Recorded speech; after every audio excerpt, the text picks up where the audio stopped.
दिल्ली की एक लेडी ने 2 करोड़ के प्रॉफिट पर जीरो टैक्स दिया, वो भी इनकम टैक्स डिपार्टमेंट को चैलेंज करके। और इसकी एंडिंग का ट्विस्ट ना बहुत शॉकिंग है, तो वीडियो एंड तक जरूर देखना। आओ ये पूरी स्टोरी बताती हूँ in our series legal tax act part 6। तो कहानी कुछ ऐसी है कि एक सरोज नाम की लेडी ने दिल्ली में अपना घर बेचा 2.7 करोड़ का, और इस पर गेन हुआ 2.2 करोड़ का।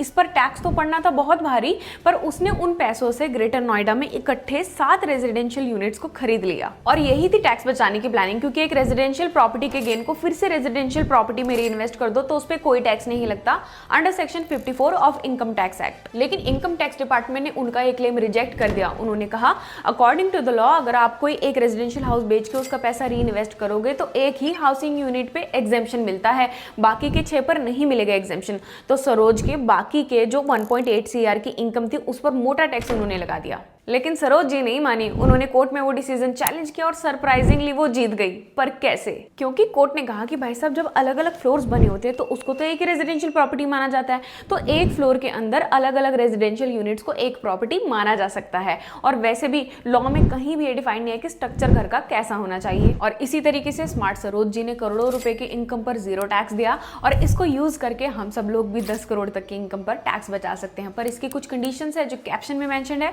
और अगर आपको इस केस का ऑफिशियल लिंक चाहिए तो कमेंट कर दो टैक्स, हम आपको लिंक भेज देंगे।